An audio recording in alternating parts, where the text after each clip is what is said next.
People assume that time is a strict progression of cause to effect, but actually, from a non-linear, non-subjective viewpoint, it's more like a big ball of wibbly-wobbly, timey-wimey stuff. You're listening to Paranormal UK Radio. Hello, this is Paranormal UK Radio. I'm your host, Irene and Mark, and I'm here tonight with my co-host, Mark Johnson, and we're talking on the Paranormal UK Radio Network. Yes, your chatty co-host, I was just told. Sorry? Your chatty co-host, I was just told. Oh, chatty co-host. Oh, yeah, sure. Okay then, Mark. Hi, Mark. Hi, Irene. How are you? I'm all right, Mark.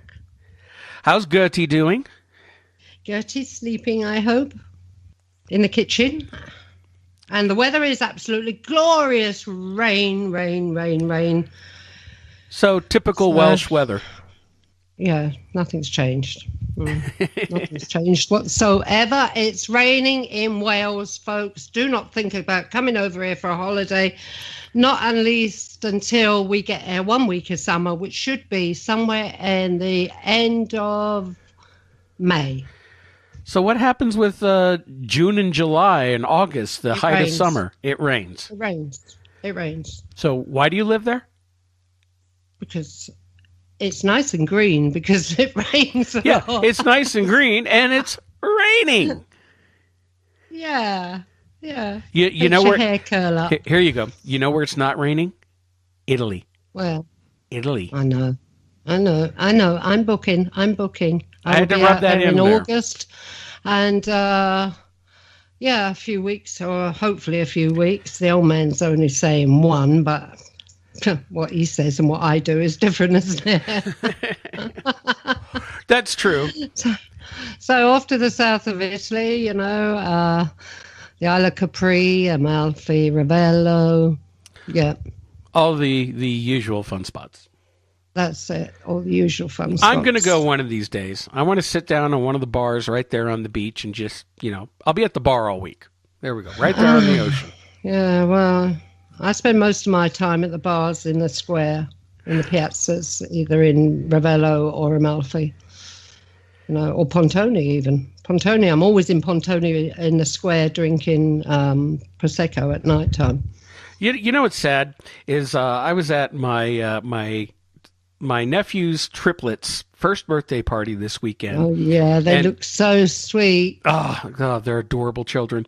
But her parents were talking about they're getting ready to go on a trip to China and Taiwan.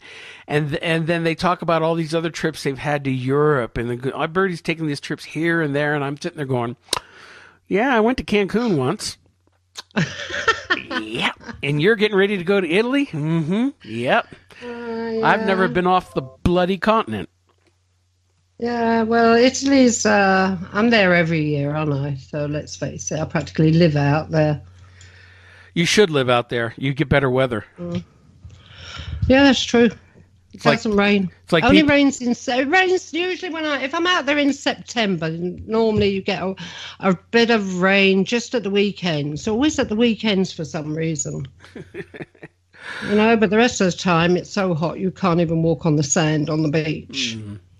Well, you know what? Our listeners don't want to hear about weather. They want to hear about paranormal and ghosts and creatures and all that. So, do you want to introduce our guest, or shall I? Well, as most of the... Sorry about that. It's okay. This is a working office I've got here, and everything just seems to shut down at certain times. And again, sorry about those weird noises. As most people know, we have a publishing company, don't we, Mark? Yes, we do. And what is the name of that publishing company? Glenant Ty.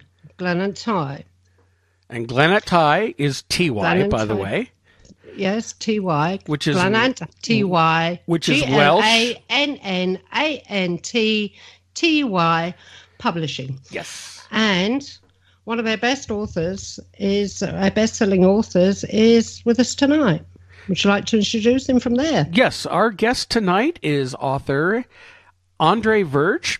whose book we had just published earlier this year, Nightmare in the Woods, One Family's Terrifying Encounter with Bigfoot in the eastern United States. So, Andre, welcome to the program. Oh, thank you very much. I'm glad to be here. Hello, Andre. We're glad to have you. Hello, how are you? Fine. I love that name, Andre. It's got that... it's got that French, sexy... What's it to it, hasn't it? Andre.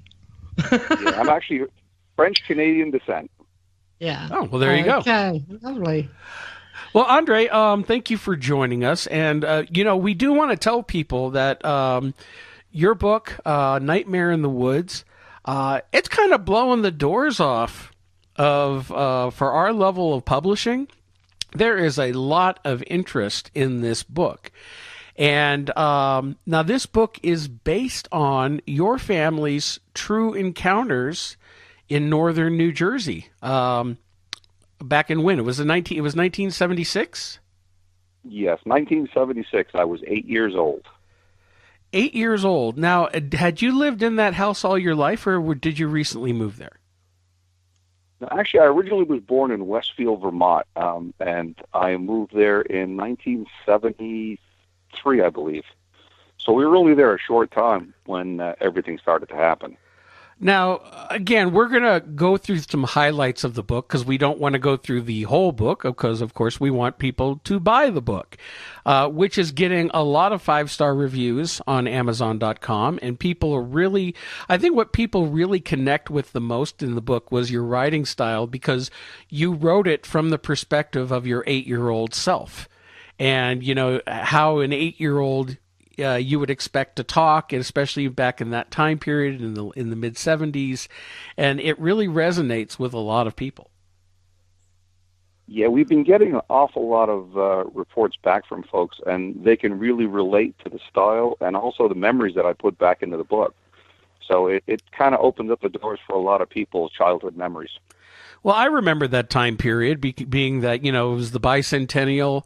There's so much that was going on within the next year, great movies like Smokey and the Bandit and came out during this time period. It was, for me, the 70s, the mid 70s especially, was just this one of the last periods of American innocence. We just got through the turbulence of the 60s. And then things kind of calmed down. And, as a kid, you could go out and do pretty much whatever you want. You didn't have to wear a helmet when you rode your bike. You can ride on your skateboard, jump over ramps, beat the hell out of yourself. And yet, you don't have to worry about DIFUS coming and taking you away from your parents for mistreatment. I mean, it was such a more innocent, less regulated time when kids could just go out and be kids before video games, before cell phones, and we went out and we played. We did stuff in the woods or in wherever you're located in the desert, and we just had a damn good time. And that's what I really like about that setting in your book, knowing that's when it really happened. But yeah, that's what brings back for me as a reader is it was that last period before we hit the 80s, and then everything just seemed to fall apart. Yeah, during the 70s. I classified it as the era of family time, and like you said, we could do things without helmets and everything, and yet we all survived and made it through okay. So it's a very cherished time in my life because that was the era of like the long drives with families and the hokey vacations you'd go on. And I love those vacations, going either to the desert or to the ocean, to the mountains. My family was always dragging us on vacation. We even did the Chevy Chase style cross the country in a station wagon trip on several occasions. You didn't, did you? Oh, yes, I did. The only thing missing was Grandma dead on the roof. That was it. Oh. Oh, I don't know. Well, I don't know what I was doing in the 70s was totally different, but still. You were dancing in the Go-Go's. I was beating up Germans in bars in Amsterdam. Yeah, you were a scrapper starting bar fights. Mm-hmm. Yeah. So Andre, tell our audience, let's talk a little bit more about your background before we get into the book. Now, you actually have a law enforcement background, correct? Yeah, I was in law enforcement for some time. I retired from that. And I think actually that's one reason why I went into law enforcement is because of the incident that happened back in '76. Because it really affected me, and you might say traumatized me for a long time. And I just felt safer being on that end of the on the spectrum. Now, well, of course, it helps when you're armed. That's one comfort right there. So let's talk a little bit about it. Now, you're 8 years old. Your family are living in this in your house in northern New Jersey. And when did you suddenly realize that something wasn't quite right going on your property? Well, it actually all started with my mother because she had noticed something one evening. And then we started realizing that there was more and more happening around our home, sightings and footprints, and right down to having things hurled at us. So it was a very traumatizing time in our lives. And, of course, we didn't want to discuss it with anyone because everyone was afraid that we'd be ridiculed. So we just kind of held it in and just dealt with everything that was going on around us. But definitely was a harrowing time in our lives. Now, when it first started to appear, you said you found footprints, and you were also able to make a cast of at least one of the footprints. Yes, what we did is we had seen all the shows about animal castings and things like that, and we didn't really have that material. So we had to improvise and use cement. And I'm kind of glad we did because we still have that track to today. Yes, I know. You actually got to show it to me once when we first met, so that was impressive. Yes. And what we did is we made the castings, and we monitored around the area, and we kept seeing more and more tracks on a daily basis. Now these tracks, it was in like after school, so it was around end of June, beginning of July, and the soil was very dry, very hardened. And these tracks were 2.5 inches deep in the soil. So it was something that was extremely heavy and very determined the way it was walking. Now your mother had some sightings in the beginning. What did she see? We had just come back from going out to dinner. And it was the way our yard was, there's a hill, and you have to drive up the driveway to get to our home. And as the lights of our 77 Firebird came across the top of the hill, my mother exclaimed that she saw two bright yellow eyes on top of the hill. And they were roughly about 6 feet high. And, of course, we all kind of joked around with her saying it was a giant woodchuck or a crazy deer. And she didn't take that lightly. My mother wasn't very tall, but she was very, very adamant about her beliefs. And it was after that, the next morning was when we discovered all the footprints. And not only the footprints, but even damage done to our property and our garden. So that's when everything really started full force and just escalated from there. When your mother saw the eyes on the hill as you're pulling in, about how far away was that from where your car was?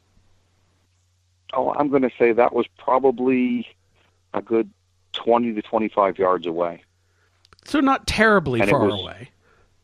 Not terribly far away, and where it was situated, they were shining down toward us because it was standing on top of the hill looking down toward us. So, I mean, it made it larger than life even then at that point because it was so high up on the hill. Now, you mentioned that you also had some damage on the property? Yeah, we had tracked the footprints, and they had run into our garden, had run around and literally got stuck inside of another fenced-in area. So you can see where the creature had run on 2 feet all the way around our garden. It stepped on the fence to get out of our garden and crushed it into the ground. And then it had stepped on a rabbit hutch and destroyed that also. And then we saw 2 heel prints in the soil, like just past the rabbit hutch. And then we could see where it continued to run up back into the woods. But But yeah, it just totally destroyed the fence. It was a metal fence, and it drove it literally right into the ground. Was it a very dark night, Andre? Um, One of them nights when there was no moon? I don't recall, to be honest with you. It's been so long ago. I know it was a clear night because it was the beginning of summer, and it had not been raining, so it was just a very clear night. Mm-hmm. But it definitely sent a shockwave through us because now we didn't know what we were dealing with. Yeah. Now, with a lot of reported Bigfoot encounters, well, let me ask you this. And you found the footprints. Your mother saw the eyes. When did you start to realize that you're dealing with something that was what we consider to be Bigfoot or Sasquatch? And did you know what that was back then? See, back then, we really didn't know much about it. We had watched the show In Search Of, and we had always considered Bigfoot to be more or less out in the Northwest area. So nothing really on this side. Actually, what we first thought it might have been is my father announced he thought it could have been the Jersey Devil. And we really didn't know much about that, so we researched it. And shortly thereafter, we realized there'd never been any Jersey Devil sightings that far north. So we, at that point, figured it had to be something completely different. So we started comparing what we had seen on television along with the Patterson video, because I saw that in a book. And we were able to get stills from that, and we determined it had to have been something like that. I didn't realize until later on exactly what we had until I came face to face with it. And I remember In Search Of, I used to watch In Search Of religiously as a kid, and that's when it was about that same time period that I started getting really interested in Bigfoot. My family, we grew up in California. My family, we went up to Oregon for one of those vacation trips, and we got a hold of a couple of John Green's early books. He lived up in that area about Sasquatch and Bigfoot, and that's when we, as kids, we became really fascinated with it. Now, I know you don't want to give away too much information about the location of where your house was, but can you say at least what county it was in New Jersey? I'm only asking because, I'd lived in New Jersey for 17 years. Sure. Actually, it was in Morris County. Morris County. Okay, so that's still pretty far up yes. in the northern New Jersey, just below, and I was living up in Sussex County. Of course, Sussex County, up above Wantage, they had their own Bigfoot up there known as Big Red Eye, who people report seeing him about every 20 years. He showed up again, and even the show Finding Bigfoot a couple years ago came up and did an episode of looking for Big Red Eye. Of course, like every other Finding Bigfoot video episode, they didn't find him. They didn't find him. Yeah, that's why I call the show Not Finding Bigfoot. But yeah, pretty much. I'd like to get the guys from the Mountain Monster program, have them go to New Jersey and looking for it, because they find everything every single episode that they go in. Of course, when your show is scripted like that, but it's still my guilty pleasure. I love Mountain Monsters. Sure. Do you know something? I never even heard of Bigfoot until about 10 years ago. Well, being British, I didn't even know it existed until 10 years ago. Well, it's funny because when we had our encounter, we really didn't know much about it. And I started looking into our native heritage because I'm Abenaki Indian. Yeah. And then I didn't realize that these creatures have been existing and brought into history for hundreds and hundreds of years and on every continent. So that's what kind of blew my mind when I started realizing the depth and scope of this. Yeah. I thought we were an isolated incident, but far from it. Yeah, well, I realise that now after doing so many radio shows and things, Yep. and my own experiences, that they are all over the world. But 10 years ago, if somebody said to me, "What's Bigfoot?" I would have said, "Well, big feet." I wouldn't have had any idea. No, I literally wouldn't have had any idea because I wasn't into crypto creatures in any way. So, Well, for me as a kid growing up, the other really influential. I mean, In Search of was great in talking about Bigfoot, and then also that came out in the 70s was that wonderfully hokey documentary Legend of Boggy Creek, which chronicled a Bigfoot in Falk, Arkansas. Now, that was one of the first times that I had heard of Bigfoots being, like you, Andre, you don't think of them being anywhere else but the Pacific Northwest. And it's only in later years that we're starting to understand that this thing is not only all over the country, it's literally been reported all over the planet. Almost everywhere in the world has had Bigfoot sightings, and even we've been kind of surprised a couple of shows ago when we had a guest on, and Irene, you and I, we realized that one of your experiences is possibly actually the Welsh Bigfoot, the Trey Moore. That's true. Yeah, I've seen the Trey Moore. I'm almost certain I've seen the Trey Moore. You saw the outline of the Trey Moore. Yeah, I saw something. It was trying to be invisible. Twice. Not just once, but twice. But you also, every year, you also hear the calls coming out of the hills, too. Oh, yeah, that horrible noise, yeah. Well, this fall, I'm sending you up into the mountains with a recorder all by yourself to go investigate it all by yourself. Yeah, you'll be lucky. Yeah. Now, Andre, with your family and where you were living and you're having these experiences, your mother saw the eyes, you've seen the tracks, something was causing disturbances, you got a footprint. Did you ever hear, and again, like they report this in a lot of different types of sightings, did you ever hear the sounds that a lot of people report in terms of howls or whoops or whistles or anything like that? Oh, yeah. Yeah, very much.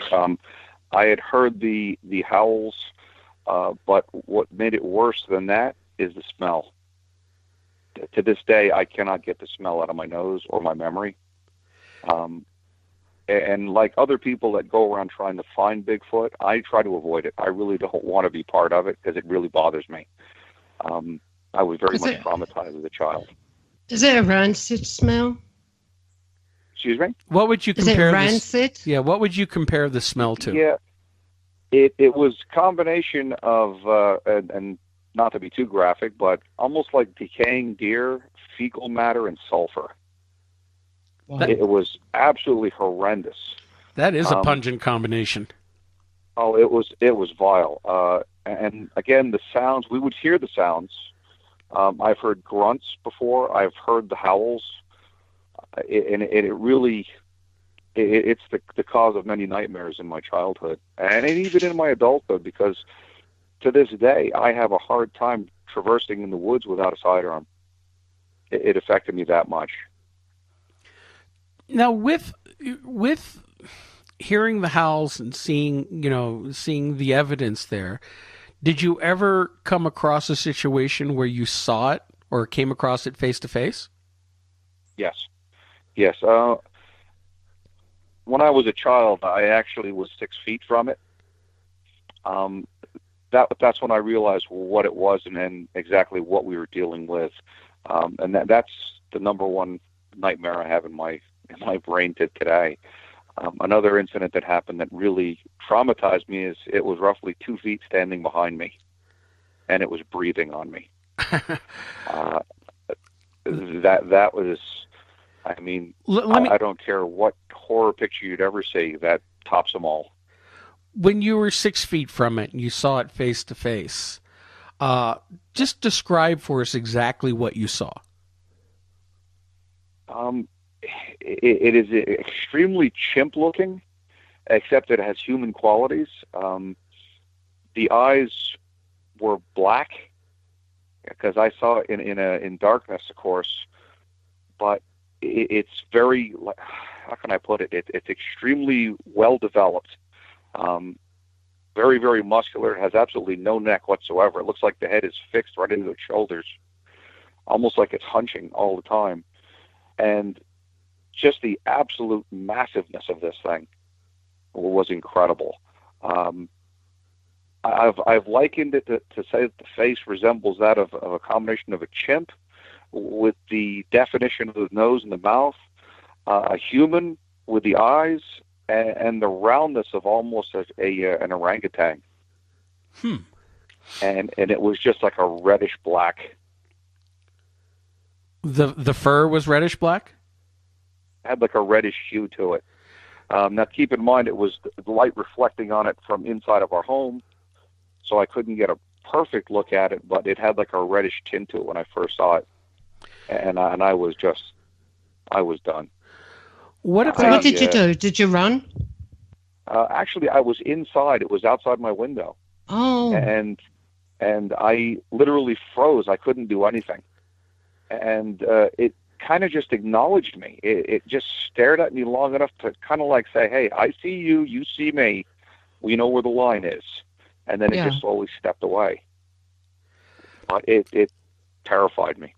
Could you tell? Now, again, when you're 8 years old, you're not like 6 feet tall yourself yet, and so anything like that's bigger, it might be hard to judge. But could you get a gauge, thinking back in hindsight, how big this thing was, and tall, or maybe how much it weighed? Oh yeah. Actually, it was easy to do because we had a deck outside, and it was at the very top of the window. So I'm going to say it had to have been a minimum of at least 7 foot. And it was at the very top of the window looking down at me. And was it a thick body frame, like very thick, almost like barrel-chested, or was it skinnier? Oh, yeah. No, it took up the whole window. It took up the whole window. It was massive. And it was just hair. The definition was incredible as far as muscle structure. What about the time when it was 2 feet behind you? I assume you were outside of the house at that point. I was outside. We were actually looking for, it was a meteor shower. And we were all sitting on our deck in the evening. And all of a sudden, I heard breathing directly behind me through some vegetation. And that's when I realized this thing is that close to me. And I was able to get away from it. But at that point, we didn't realize how dangerous this could be because, again, we didn't know what kind of a creature this was. We didn't know if it was something that was a carnivore that was ready to attack us, or if it was just curious about us. We didn't know if there was any predatory issues involved. Not to mention the fact that this thing seemed awfully human. So we didn't know if it had the ability to think and reason. So it doubly scared us, especially since I'm originally from northern Vermont, and hunting and fishing is kind of like, that's our second nature. And I know that in nature, if you corner a wild animal or try to trap it in any way, shape, or form, it becomes dangerous. Right down to a squirrel can become dangerous. They'll attack you. We're talking something that's 7 feet tall, built like a monster, and possibly has the ability to think and reason like you do. That's the most dangerous creature in the world. Considering how dangerous a lot of people are, yes.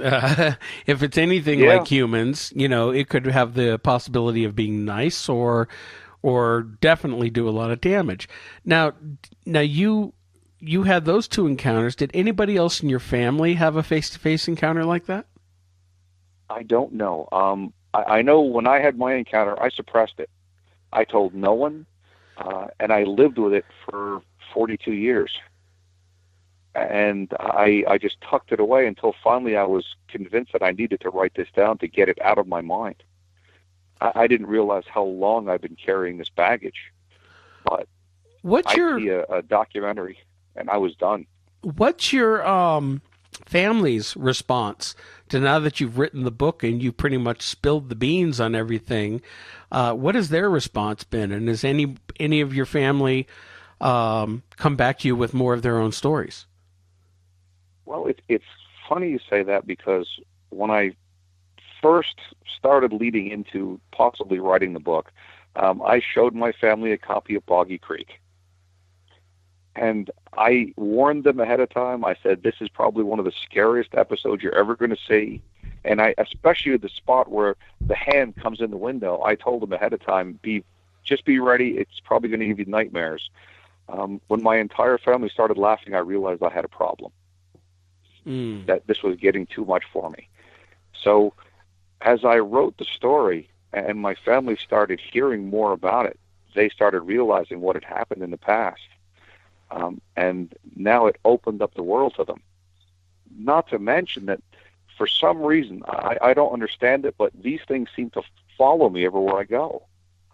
Until my family actually had 2 accounts on their own. So now they're wholeheartedly standing behind me in support.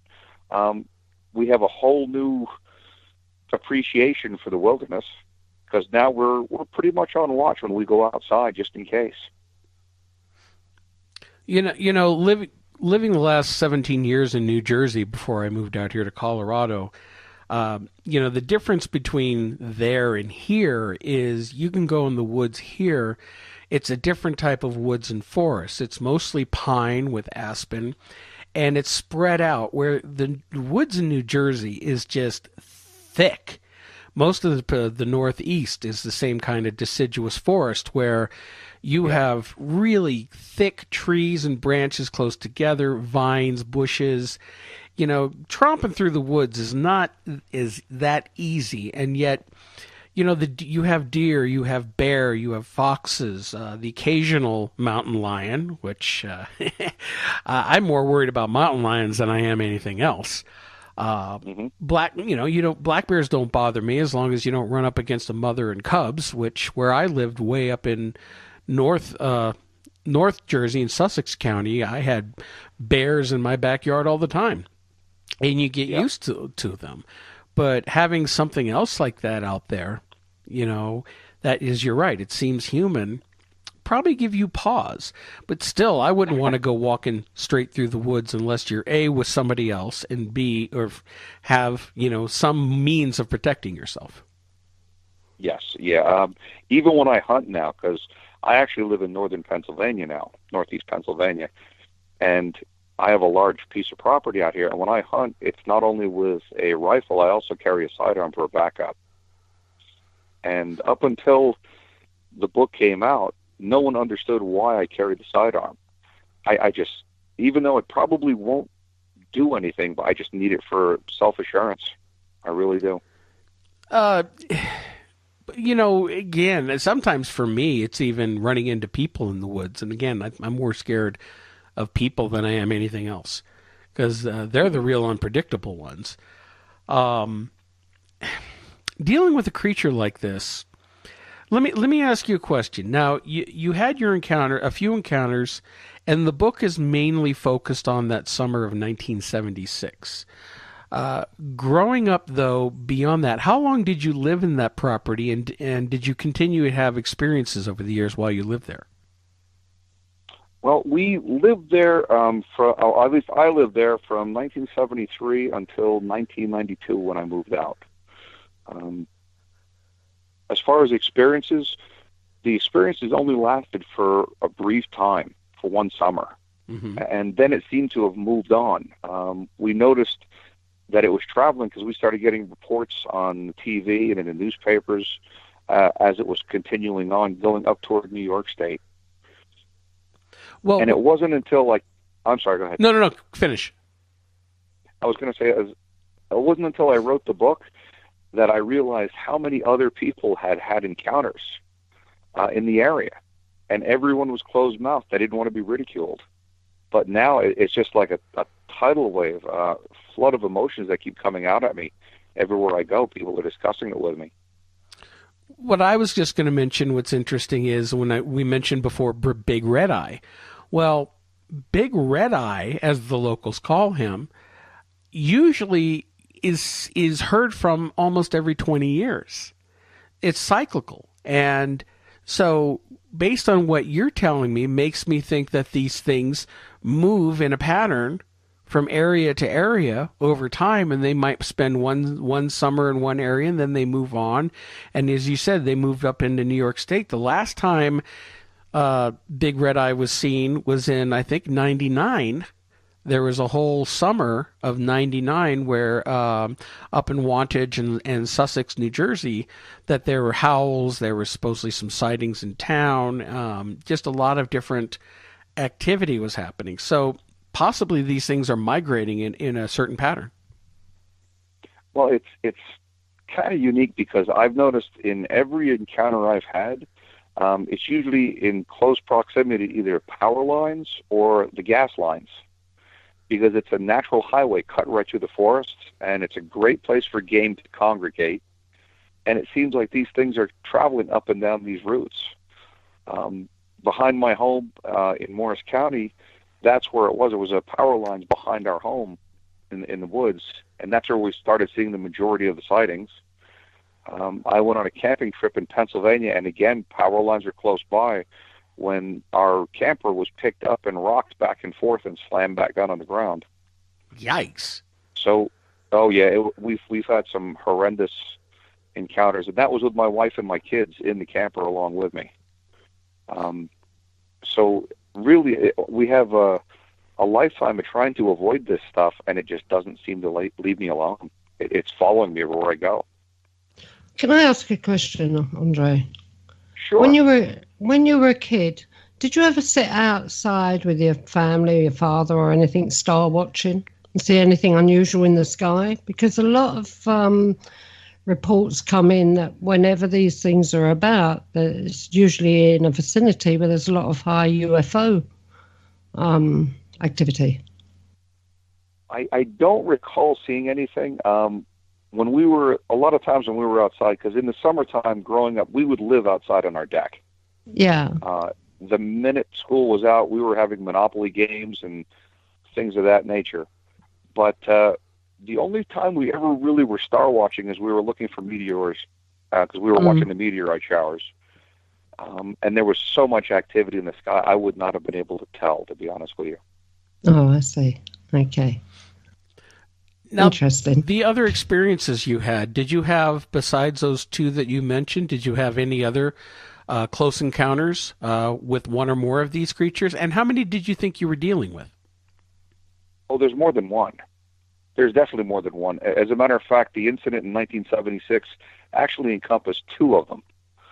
There was a smaller one and a much larger one, so I'm guessing it was like an adult and a child. The footprints we got were definitely of a juvenile, because we found another footprint in our garden that was almost 18 inches long. Wow. That's interesting, Irene, because your first encounter was with a big one and a smaller one. Oh, my first encounter was a smaller one. Yeah, but there were I think 2 years later was the same one come back but bigger. I thought, correct me if I'm wrong. I thought there was one that stood further down the garden. Yeah, yeah, there were two. There smaller were two one there. That came up close. So possibly it was a juvenile curious about you.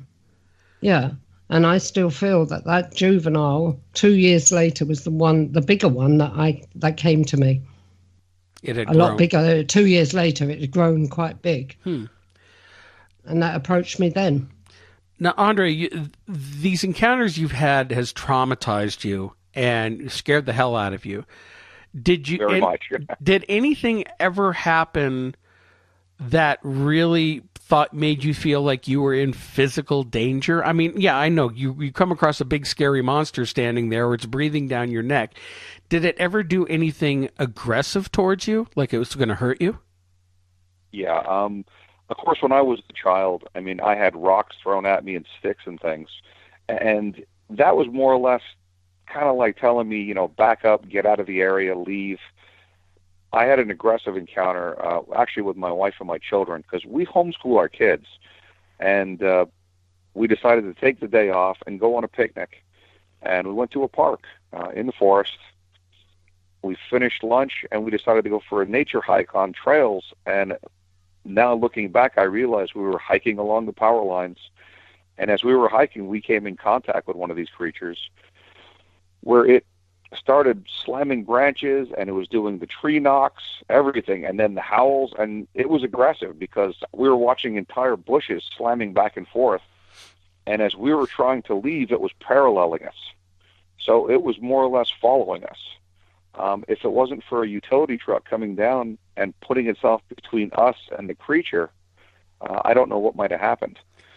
But it was interesting enough because when the utility truck came through, the guy could see we were visibly shaken, and he wanted to know if everything was all right. and I told him that there is something very strange down below the hill, and it seems to be coming toward us.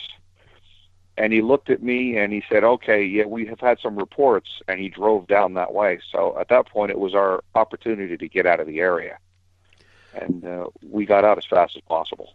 Now, I've heard of great apes, whether with chimpanzees or gorillas, performing similar behavior as a scare tactic, warning people out of the area. They'll shake trees and, throw things around, and it's more of a show of, territoriality rather than an actual attack. And it sounds like what was happening, warning you out of the area.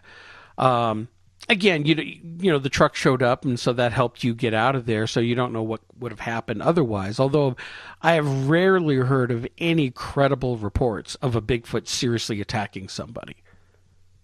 Well, I know if it was trying to get us out of the area, it worked. It got my attention. Yeah. I had no choice but to get out of there at that point. Now, you're dealing with a creature, an unknown creature here. Now, let me ask you this. Now, as Irene asked earlier about UFO activity, which a lot of people have reported, Irene's experience, which we had talked about on our show a couple weeks ago, it was very, very strange, almost paranormal in aspect.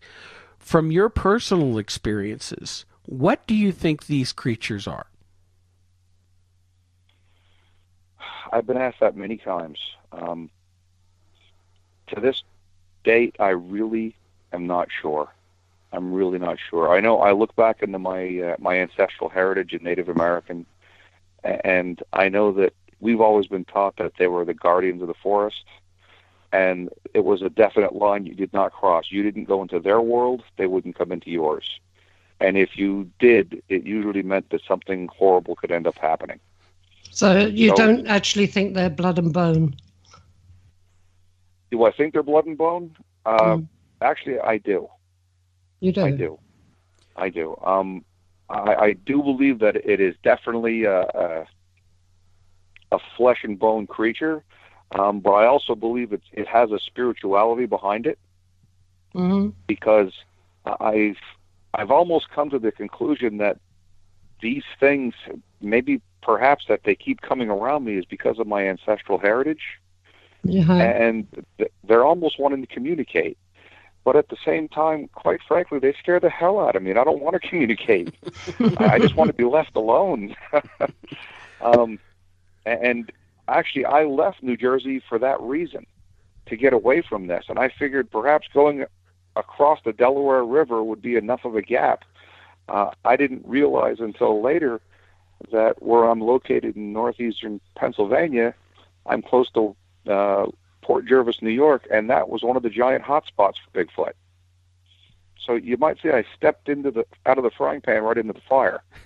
Well, and the whole, to be fair, I mean, the whole Northeast and Mid-Atlantic region has tales of these creatures. I mean, even in Western Pennsylvania, our friend Eric Altman, who hosts BTE Radio here on Friday nights on Paranormal UK Network.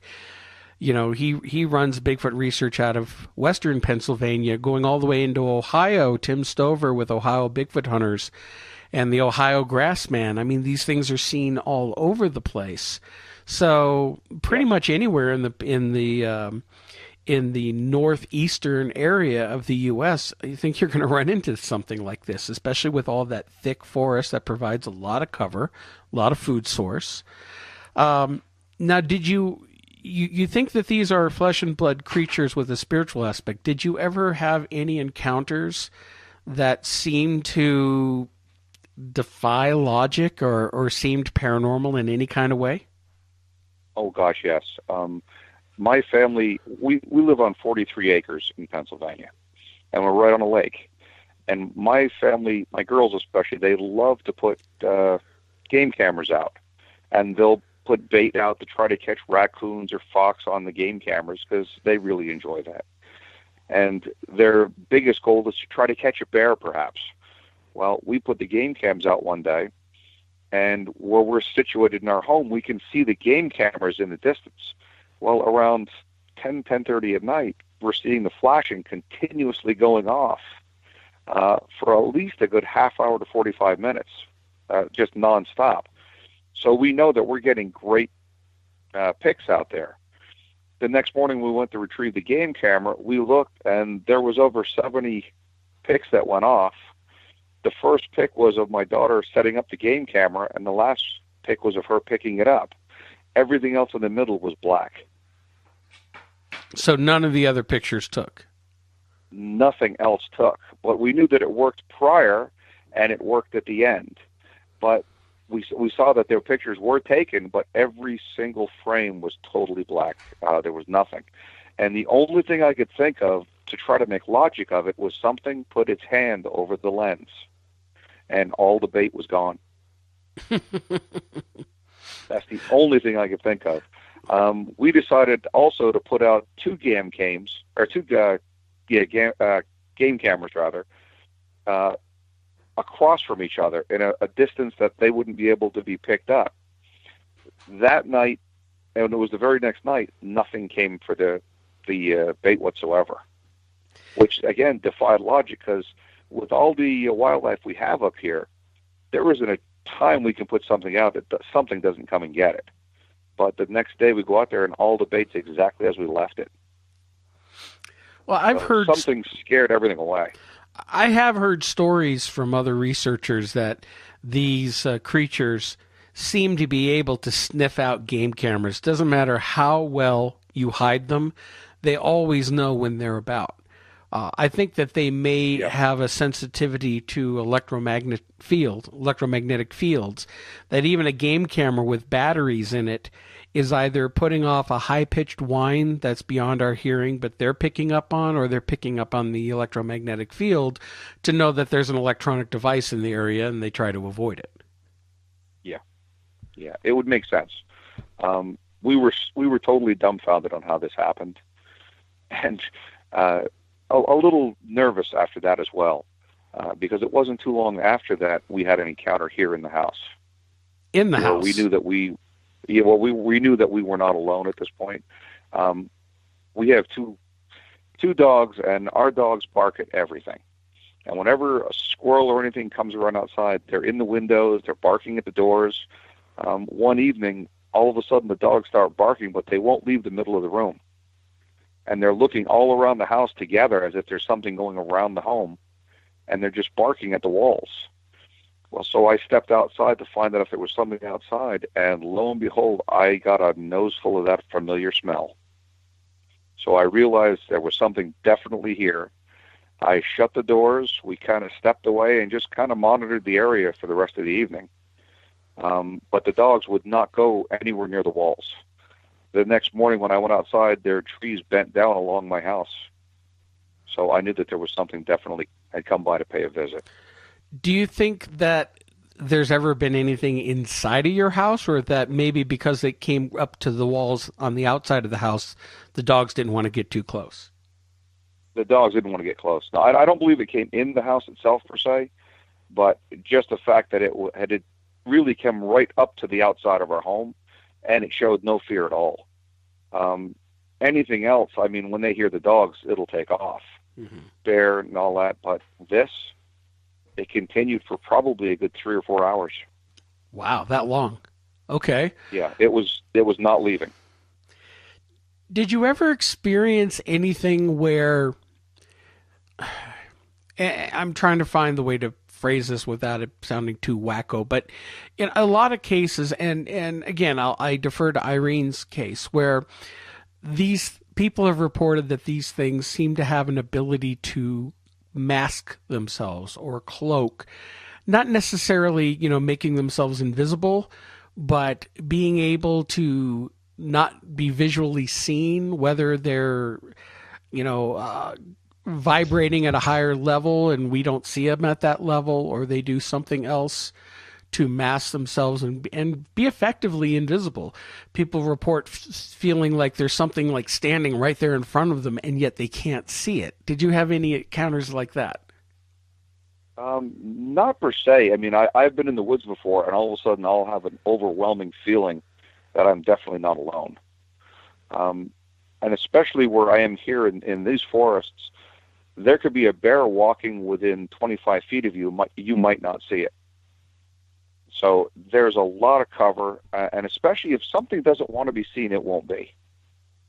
I firmly believe that. I've never had any encounters as far as them like just disappearing, but let's just say I know where these things are, and I cannot get away from them. They seem to make themselves known to me almost on a weekly basis. And again, they seem to have this ability, and again, I'm basing this off of other people's reports. I've never personally seen one, heard one. Oh, God, I'm a researcher and nothing ever happens, and I'm going to bitch about that until it starts to happen. But these things seem to have that spiritual, almost psychic connection. And we've had other people. We interviewed Shell Keoki Dion a couple weeks ago. She's having experiences in the state of Indiana. And again, these things seem to follow her, going to different locations. Other people have noticed that too. It makes me wonder is if they somehow recognize you, if there's something about you that stands out to them more. Maybe there is a type of communication going on that you're not consciously aware of, that they're showing themselves to you. I believe you're right. I really do. I mean, I do believe that these things are attracted to me. Now, keep in mind, it scares me that an 8-foot hairy cryptid is attracted to me. That's kind of a scary thing altogether. But I do believe these things are attracted. I do believe they are trying to communicate in some aspect. I've seen their signs. I've come across their lodgings in the woods. So I mean, I know they're definitely flesh and blood, and they are able to reason to a certain aspect. I literally went for a drive a few weeks ago and found markings in the woods of trees that were stacked as a pyramid out in the middle of the forest. Not to mention, I came across a den. Something had put an enormous brush pile together and then hollowed out the entire inside so that 5 people could literally sleep inside this brush pile. And I think it was just a cloaking aspect just so it wouldn't be seen. So these things are all around. Once you see the signs for them, you start realizing just how close they really are. As far as communication, I think it's a couple things. The Native American thing is definitely a connection, I believe. Not to mention I have a kind of a strong spiritual connection because I also do paranormal investigation from time to time. And Irene, we had talked about it before. Your second encounter you felt like that there was definitely some type of communication going on with your creature, correct? That's right. And I also felt that this creature was the one that was smaller 2 years earlier and recognized me. So when it came forward. There's so much we don't understand. And of course, the skeptics out there claim, well, if it's real, why haven't we found one yet? Or we can, get these idiots on these TV shows like killing Bigfoot. Well, I got to kill one to prove it exists. Then we can protect it. Yeah, way to go, idiots. But to me, it's. I don't watch silly shows. I don't even know if it's over here. I'm sorry, Andre. Go ahead. I'm sorry. I'm asked all the time about why isn't there a body that's been produced? How come you don't see these creatures dead in the forest? And every time someone asks me that, I say the same thing. How many times have you seen bear in the forest after they've died? It never happens. It's very, very rare occurrence. Now, if you have something that also has the ability to think and reason, and could possibly have the same characteristics and traits as humans, what's to say they don't bury their dead? Yep. Exactly. So, I mean, it's a whole new ballgame all of a sudden. You're not going to find them. I mean, I had one individual ask me, well, you see dead people on the side of the road. And I said, how many dead people have you seen outside a cemetery that are just laying on top of the ground? It doesn't happen. If you do, somebody's not doing their job. Exactly. Yeah, we bury our dead, or we cremate. What's to say these creatures don't bury their dead, which would explain an awful lot. Not to mention the fact that they've been able to hide this long. And again, they're seen in every continent, and they've been seen for hundreds and hundreds of years. It's mind-blowing. It really is. And since all of this has happened in our lives, we're learning more and more every day. Now, I have to ask, because you mentioned it earlier, you're having experiences all the time. What's the last experience you've had? 3 weeks ago. And what happened? 3 weeks ago? 3 weeks ago, we had the smells outside and also the trees that were bent down. I've also had experiences because I've been asked to do, for instance, Bigfoot hunts at night. I can't do them. I cannot go. Even in broad daylight, I can't go. We went for a drive on a secluded road in Sussex County 2 weeks ago, and that's when I literally got pictures of the pyramid logs that were 20 feet high, and I'm going to say each log had to have weighed at least between 400 and 500 pounds, and there was three of them pyramided together in the middle of the woods. Mark, do you remember last year we had somebody talk to us about a Bigfoot site in New Jersey? Your friend. Trying to remember. You were gonna go and put a camera out. Oh yeah. Well, Tim, wasn't it? Yeah. That's all I'm gonna say. Yeah. But that was there, wasn't it? No, not in the same location. And yeah, I have some doubts about that one. But yeah. Well, I mean, before I moved out here, when I first met Andre last summer at the Metaphysical Fair, and he was there, and he had the footprint, and I got to talk to him, and that's how we talked and got him. He said he was writing the book, and we said, okay, let's take a look at it, and the rest is history. I would love to go out to your property, Andre. If I were still there within driving distance, I'd be there in a heartbeat.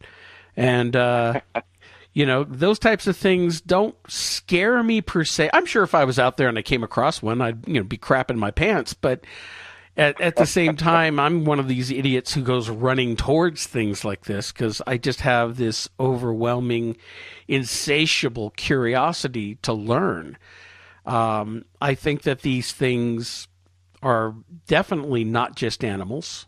I think there's a lot more going on to them, and they're part of a realm of not only intelligent creatures, but just things that are just a little bit beyond our current understanding of reality.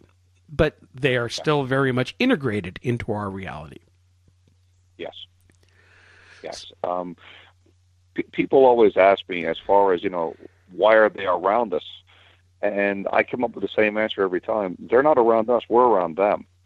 We're encroaching on their grounds.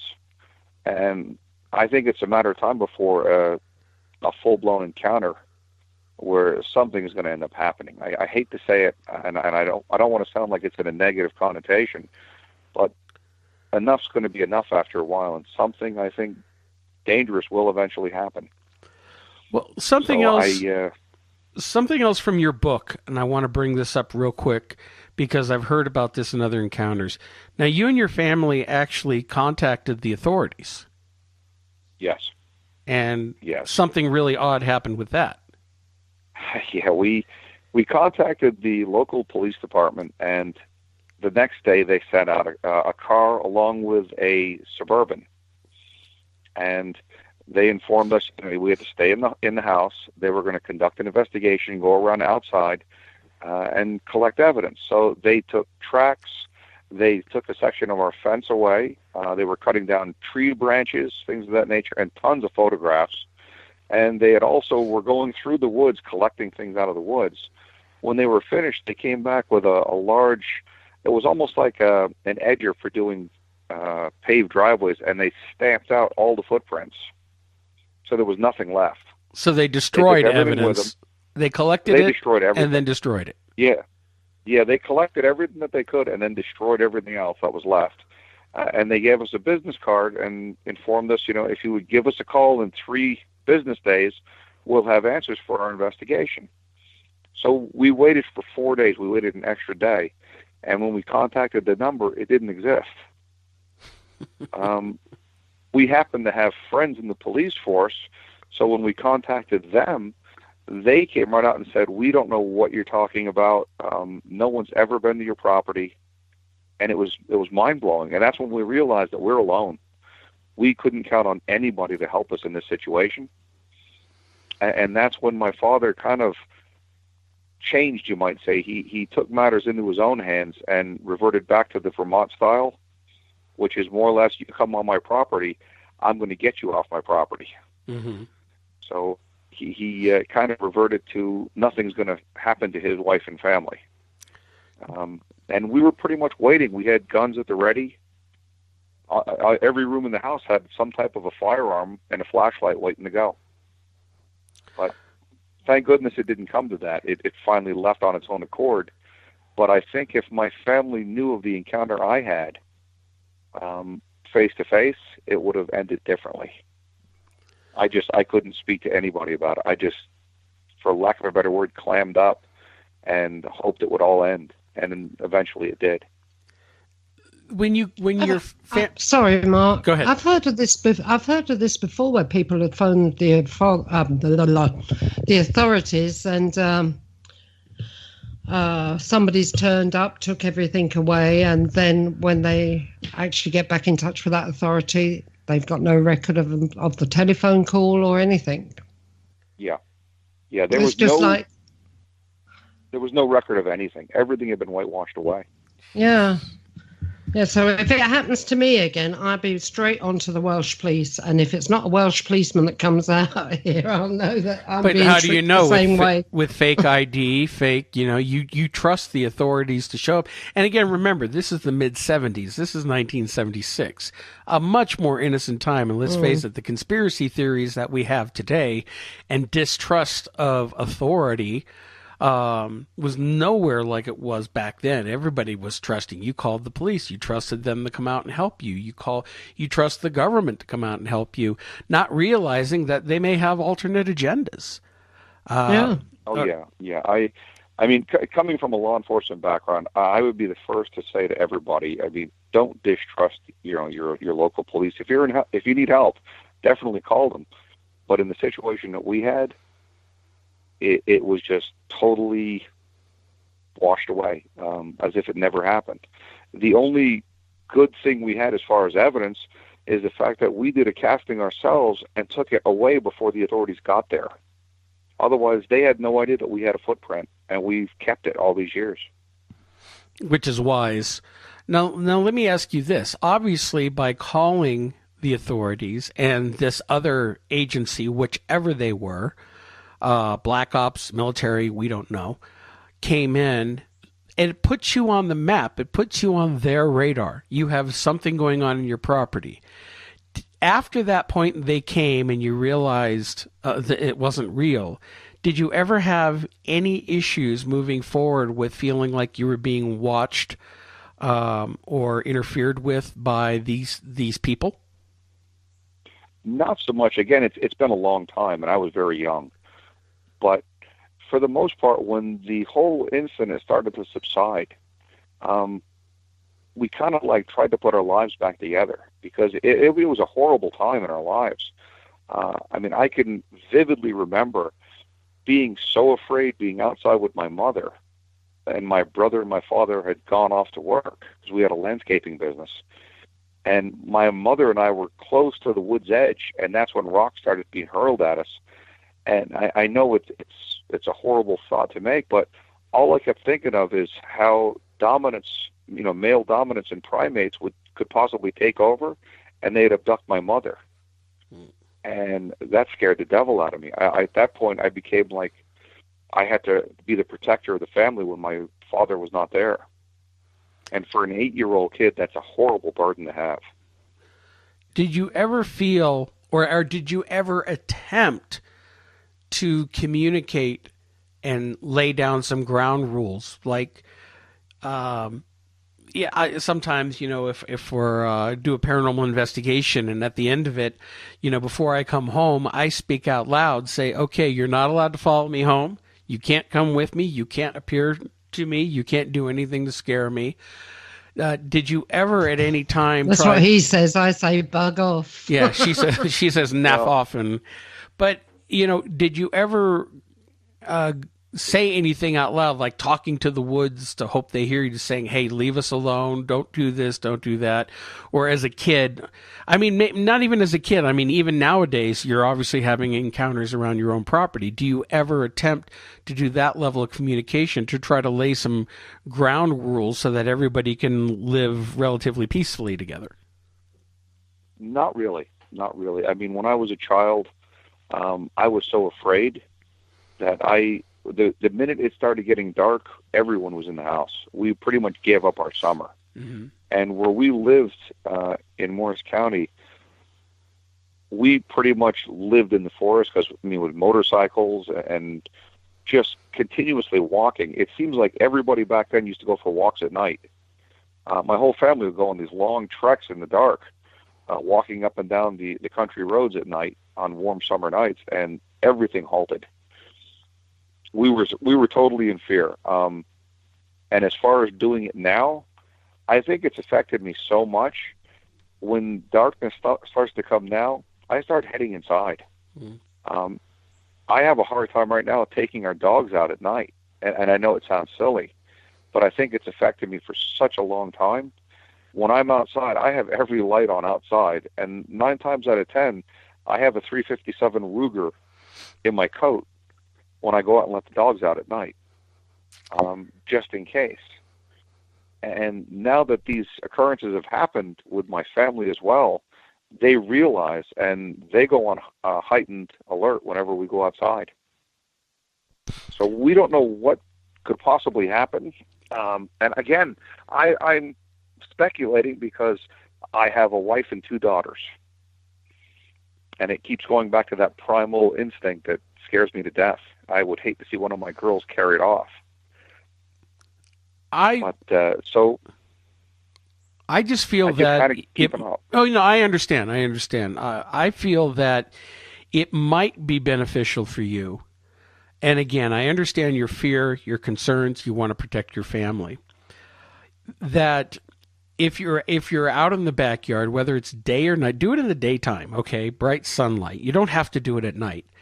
Because if you stand out there and put out your intent and speak out loud and say, I know you're there, we're here, please don't do anything to scare me or my family or harm us, we won't harm you, you don't harm us, lay down the ground rules and see what happens. Because, it's like, okay, fine, you think you could talk to a bear and you think the bear's going to understand you? No, although I had one understand me once, that was really wild, but...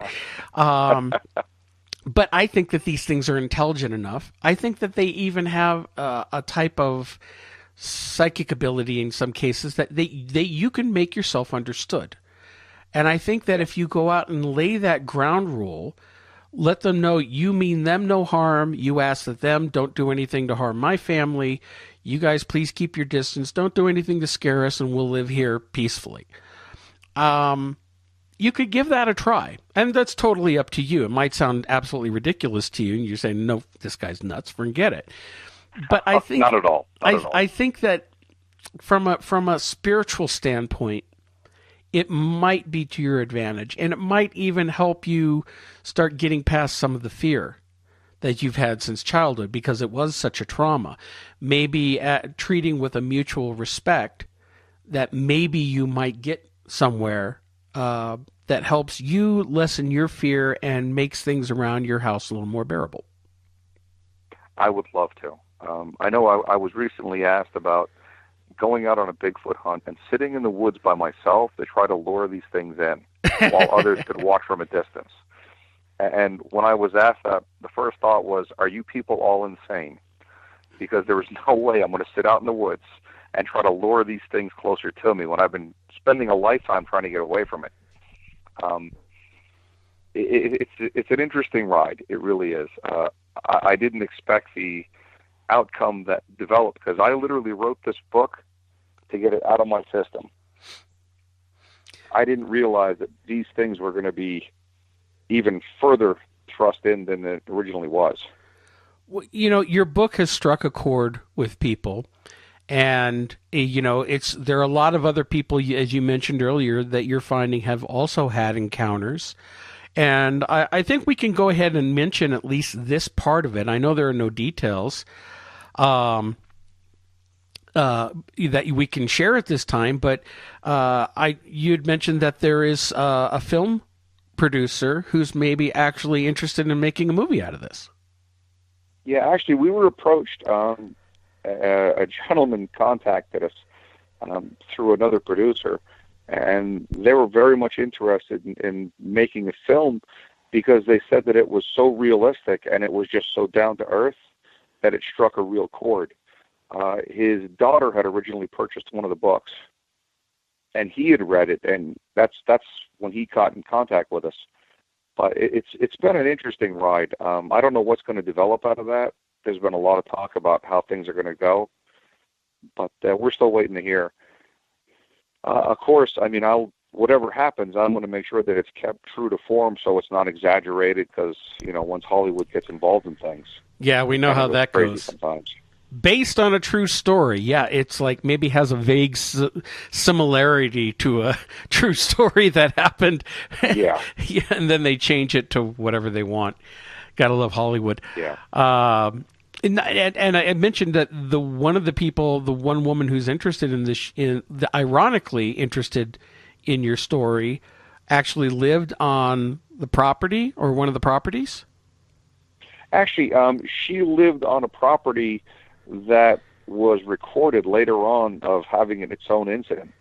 And when she read the book, she realized that it was about part of her own life. Because later on, as this creature was moving away from us, it was being seen on other properties. And she was on one of the properties it was seen at. So she contacted me and said, I can't believe you actually put validation to my story that I've been trying to explain to people for years. And it was kind of a relief to her, because now she finally was able to get it out and have people give her credibility for what she was saying, because at that point she wasn't sure what was going to happen. She was afraid to tell too many people for fear of being laughed at.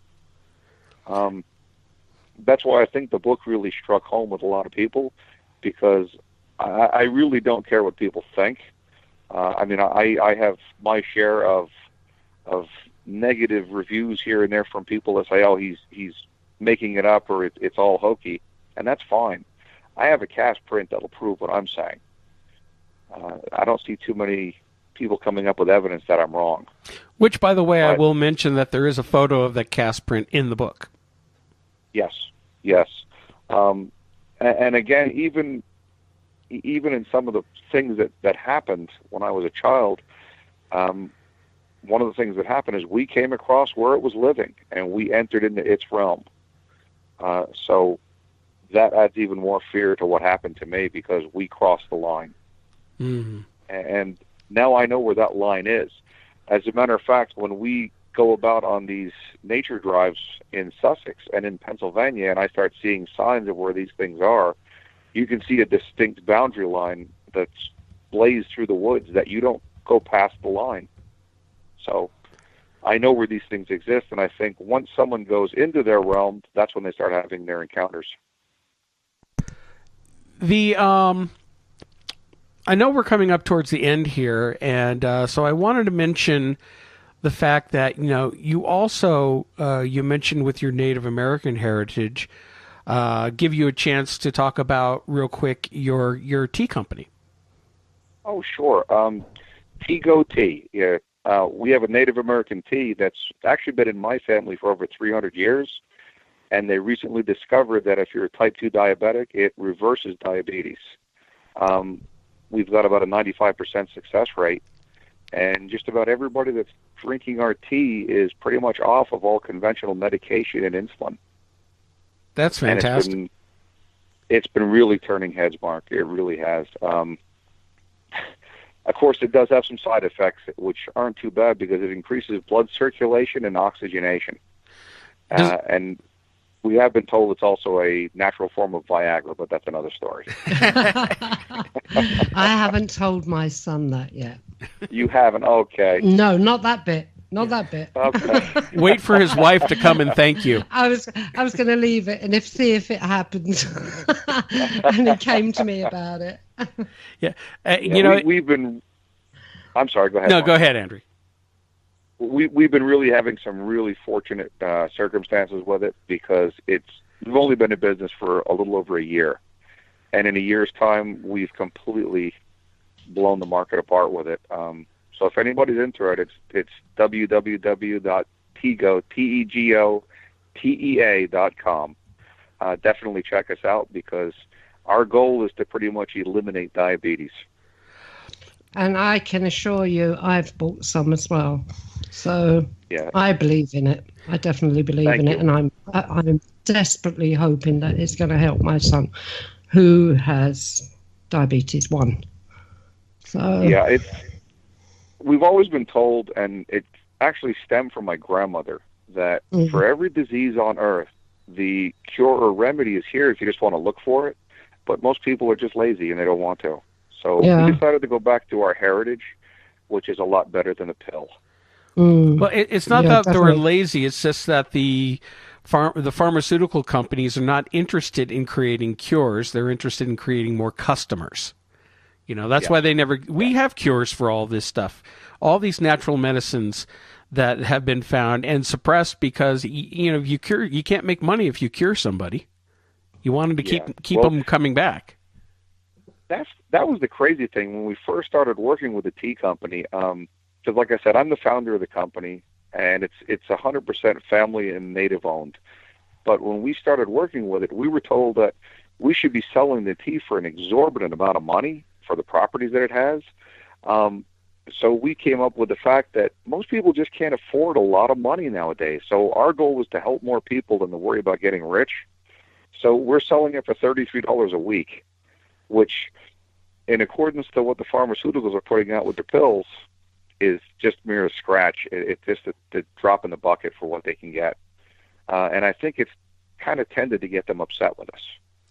But we don't care. We're just going to keep pushing and try to heal the world. Yeah. And I take my hat off to you, and I think I wish more people out there would have the same ideals and principles rather than just want to be out and make a buck. And keep your eye on these bastards because don't think that they won't try to shut you down at some point because they can't have that kind of competition. You can't cure people. So it's funny, Mark, because they tried to shut us down already once, but being that we're a Native American company, our rights supersede a lot of the rights of the U.S. government right now. So things are really going full force for us. It's been a pretty cool ride. Fantastic. Between that and the book, it's been an amazing year. Well, I'll tell you right now that I know I speak for Irene too. She and I are both. This is why we created Glenat Tide to begin with, is to help people like you get your stories told and published who wouldn't normally have that opportunity to get a book out there. And while these books may not wind up on New York Times bestseller lists, they're hitting the right people and the right market. Yes. And it's allowing you to tell your story and in your way without somebody else coming along saying, no, you need to change this. You need to make more of this. We got to hit that demographic here. We don't do that kind of thing. So, we're really happy that we met you and we're able to help you in that capacity. So speaking of which, I think we'll go ahead and wrap this up in the interview, this part of the interview. So the book is Nightmare in the Woods by, it's listed as A.H. Verge on the cover. If you look for it on Amazon, it's also available on the Glenat Tide website store at glanattie.com. You can get it in softcover and Kindle format. Ebook formats. It's also on iBooks and Barnes and Noble's website as well. So go get a copy today. It's really a good book, and we think you'll enjoy it. Okay, and the website for the tea company once more? www.tego.tea.com. Okay, and anybody that needs that tea, get out there and buy some, because I've got every faith in it's going to work for my Billy. Well, Andre, thank you so much for coming on the show. It's been wonderful having you. Thank you very Lovely, much. It was Andre. wonderful for me as well. Okay. Thank you. Okay. All right. And thank you for everything you've done for me, Andre. Oh, it's my pleasure, Irene. I know it. I know it's going to work. I know it. Well, that was really, really a good interview with Andre. His story is really fascinating. Yeah, I enjoyed it. Yeah. And I've learned something from it as well. So... Well, yeah, again, for people, it might sound, self-promoting that, hey, we published a book and we're telling people to run out and go buy it, and we want you to go out and buy it. Go out and buy it. Go out and buy it. We're not ashamed of that because, like all of our authors that we publish, we're really proud of these authors and all the books we've printed, and it is a good feeling. I mean, we don't personally make a lot of money on this. It's more of the enjoyment of helping people get their stuff printed. And Andre's book, I'm surprised as he is at how well it is touching a chord with people who are realizing that they've had these encounters too. And you don't really think of Bigfoot in the northeast of the United States, but it's there. And these creatures have been sighted all over the world. And we had recently mentioned about you've had your sighting in Wales, UK. Nobody thinks of there being Bigfoot anywhere in the UK, let alone in Wales. And yet... Yeah, but... yeah, go on. Well, I was just going to say, for those listeners who may not have heard the other show, why don't we go ahead and recap a little bit about what you experienced? Okay, and then we'll tell them exactly what we found out today. We found out more information, yes. So, yeah, go ahead. Yes. So how long ago was that first encounter? Oh, the first encounter, I hadn't lived in this house that long. I've been here now 10 years. So I suppose it was about 7 years ago. 8 years. No, the first encounter was about 9 years ago. And what was happening was... I'm not sure. I can't quite remember. I think it was late summer, yeah. And I was letting the dogs out into the garden to have their last wee of the night before going to bed. And they went off down the garden, as they always do. They go running out straight off of the patio wall, over the patio wall, and down to the bottom of the garden where the trees are. And I'm standing there, and... it was a nice night. It was a nice night, Mark. It wasn't cold or anything like that. It was quite clear. And I'm standing there looking over the garden, over to the fields and the hill over the back. And there's a farm over there as well. So I was just looking at the view sort of thing, standing out there in the dark, looking at the view, when all of a sudden I was aware of a movement coming towards me. And as this thing approached, now I've always been frightened of aliens. I've always had this fear that, I don't want to meet an alien. So anyway, I'm out there this night, and this thing started to come towards me, and I could see the outline of it, like, not quite like Predator in the film, but similar to that. That's the only way I can explain it. And it came to and stood about 2 to 3 foot in front of me, right? And further on behind it, there was a larger one that was standing back. And I felt that defense thing straight away, do you understand what I mean? You go into defense mode, don't you? So there I was, and I stuck my hand up, my palm of my hand up in the air towards it, and I said those glorious words which I would normally say if I was feel like I was being threatened. Do you know what those words were? Come on, tell me. Bug off. Okay, spelt with an F. Bug off. This thing started to actually move backwards, but it didn't turn around. It started to move backwards away from me. And then eventually, when it got to about 4 or 5 foot away from me, it just vanished. It just disappeared. That was the end of it. And I come in the house all excited that I'd seen an alien and I'd seen it off, if you understand what I mean. You there? Yes, I'm here. I had myself on mute. So, yeah, you saying along the lines of piss off. I agree. And I come indoors and I'm all excited and I'm punching the air. I've seen an alien. I told an alien to naff off, da, da, da, da. And I'm dancing around the house all excited.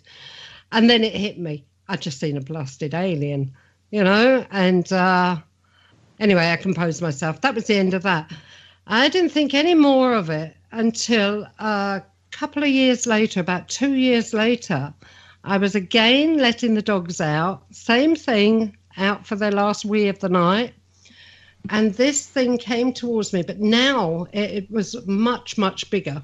And it came towards me and it stood there about 2 foot in front of me. And I didn't feel any fear whatsoever. I didn't feel like I had to defend myself.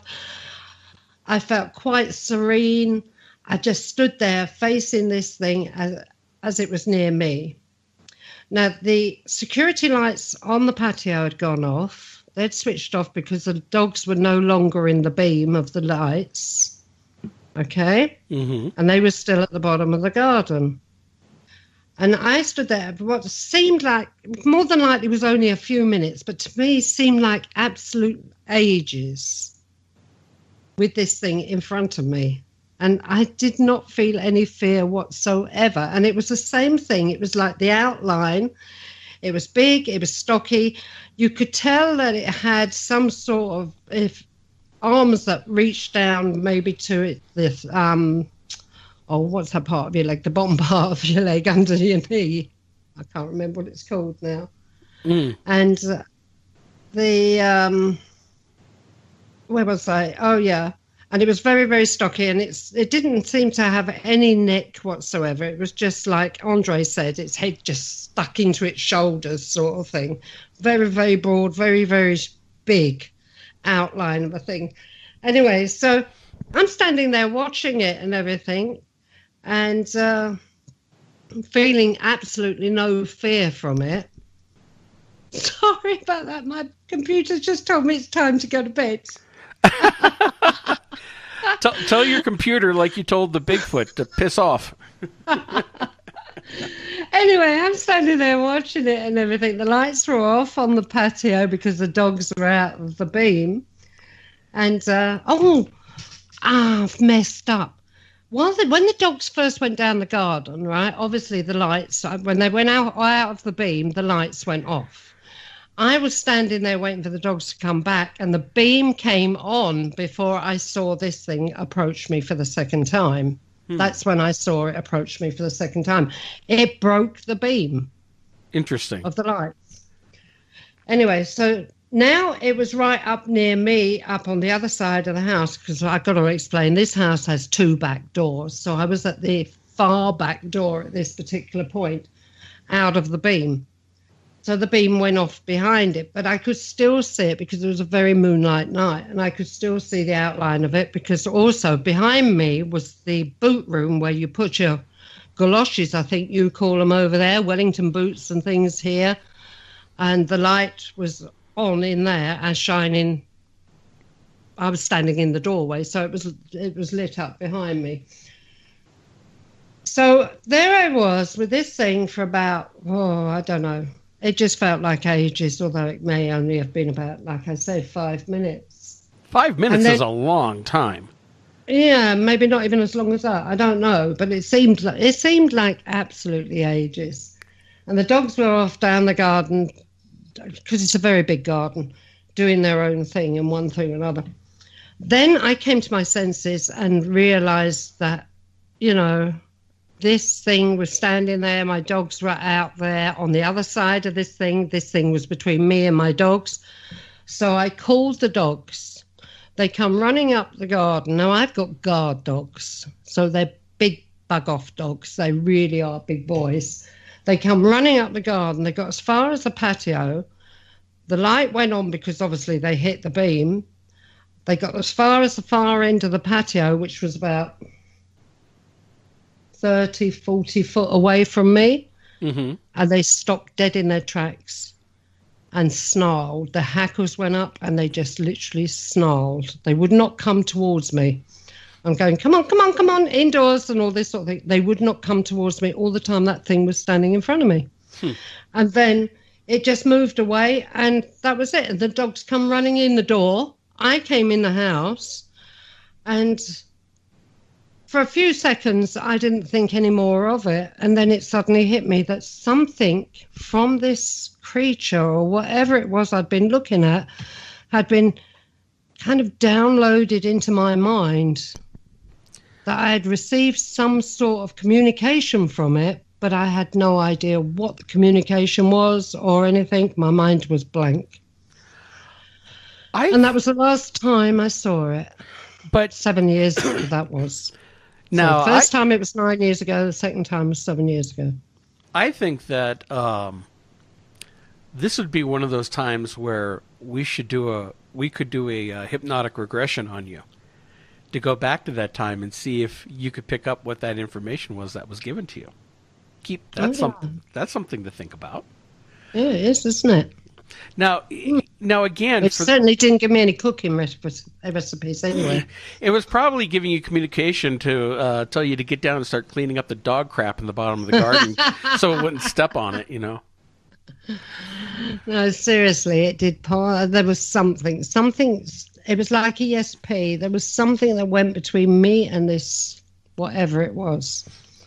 Anyway, there we go. So my story was but as talked about for a little while. But as we learned, there was more to it that you didn't put two and two together, and that's what happens every fall. I always thought it was an alien. I always thought it was some sort of alien. Right, for years I thought it was an alien until we were talking to Shell, one of our guests on the show a couple of weeks ago. And then it hit me, oh no, a bit before that, you'd said to me a couple of times, well, it does sound like Bigfoot. The description sounds like Bigfoot. But then she said something about the vibration of these things, that we vibrate on a certain level, they vibrate on a higher level. And that's where the distortion is in what you're actually seeing, or something like that. Maybe it was cloaked, maybe it was the vibration. And it suddenly hit me then that if I'd taken a pot of black paint and filled in the middle of this outline, I would have had Bigfoot. Because of the shoulders, the head sitting on the shoulders, no neck, and the length of the arms? Yeah. Well, yeah. And then when we put together that every fall, you seem to be hearing these howls coming out of the hills, the nearby hills. Well, it's blood-curdling. It's a blood-curdling noise that comes from the hills, that the wooded area on top of the hill, roughly every fall, yeah. And has it happened every year that you've been there, or there have been gaps? Well, some year, I suppose it depends on what nights it's doing it. You know, if I'm standing out there waiting for the dogs, then yeah, I've heard it. If I've opened the door and thrown the dogs out and then just gone in and watched the television, no, I haven't heard it. So, you know, but most years, yeah, I've heard it out there in round about autumn time. Have you heard it at specific times of the evening? Has it been really late at night, or? I always throw them out. Throw them out. Doesn't it sound good, doesn't it? Always let the dogs out between 10 and 11 o'clock at night. Okay, so this fall, you'll have a digital recorder, and when you let the dogs out, you'll sit there and listen. Yeah. Research, dear, research. Oh, I know. Right, so where we went from there. Okay, so nothing else. We had Claire on the show last week, and we told her about the story, didn't we? Mm-hmm. And then after the show, we were chatting away to them, and I said, I wish we had a name for this Welsh Bigfoot, if it is a Bigfoot. So we came up, between the three of us, we came up with this name. You can say it. The Tremor. Tremor. Mm-hmm. Yeah, the Tremor. Which is Welsh for, basically, Bigfoot. Big feet, actually. Big feet, yes. I think. Mm-hmm. Okay. And we were all proud of ourselves, thinking we have coined the term for the first Welsh Bigfoot.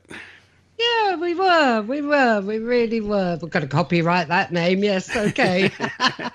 We were really pleased, weren't we, with ourselves, because we did think we'd coined the name. Until today. And this is to go to show you, when we're wrong about something, we'll admit it. And yes. And in this case, it's not only the fact that we were wrong, it's because we came up with this name, and yet it's identical to what we found today that's going back to the 1950s. And probably earlier. Earlier. What was the article that you found today? Well, Claire sent me an article, and this has been going on in the Snowdonia region since the 15th century. There's been sightings of a creature called the Tremor. And they called it the same name as we thought we'd coined. We thought we made it up. Yeah. Yeah, 15th century. And then they actually printed up a stamp in 1928 to commemorate the footsteps or the footprints that were found up on the mountain of this we'll call it Bigfoot instead of keep calling it the Tremor. Yeah, of the Tremor. So... And it also says that in the north of Wales, the Snowdonia region and things like that, that these things were more hairy. But in the southeast of Wales, where I live, right, I'm from the south. I live in the southeast of Wales. They're less hairy. So some areas are more hairier than others. Yeah. I know a lot of Americans like that, depending on where you go in the country. Some are hairier than others. Yeah. Yeah, so the actual story of the Tremor, or the Welsh Bigfoot, goes way back. And but this, I think the last sighting or the last thing on it was 1928 when they printed up this stamp. So I more than likely could be the most recent person that's witnessed it. Well, that's the thing, is the British Isles are not known for Bigfoot activity. I mean, you think of, like, in Ireland, you have the fairy lore, okay? The fairy lore, leprechauns, little people, little sightings. And occasionally there's the talk of the different kind of dog creatures that have been seen throughout the UK. But, you don't think there's any Bigfoots in the UK. Well, now in our, not only your experiences, but in the research we've been doing since, we're coming across that the British Cryptozoological Society have been keeping records on this for over 100 years. And that these tales have been going back to the 1500s. And not just in Wales, there's also the Scotland has a Bigfoot too, don't they? Willywoos. The Willywoos? Willywoos. Tremor is a much manlier sounding name. Yeah. Yeah, so they do. They go back all maybe 100 years, maybe hundreds of years. I don't know. But why is it so hushed up here? It's why has there not been so many sightings? Why has there not been so much talk about it? Well, I get the impression that maybe the populations of these animals are probably not that big. hence one of the reasons why they're not seen as much.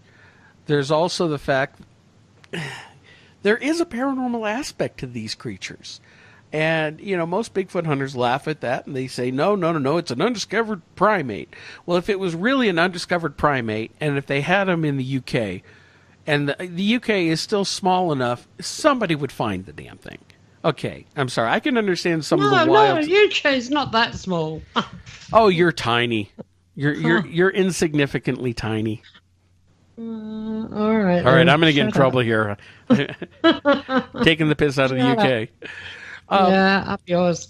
Anyway, so but you mentioned earlier that these things seem to be migrate. They only seem to be seen every 20 years. Yes. Well, in the Snowdonia area, every 25 years. So, are they moving down? Are they moving down to the south of Wales, or are they moving up to Scotland or somewhere like that? And that's why they're only seen so many years apart. The ones I saw was only a couple of years apart. It could be they're following the food sources. Maybe if these, and again, I'm only telling you what I know of in the New Jersey area now, and the big red-eye character that has been identified by the local press up in Sussex County.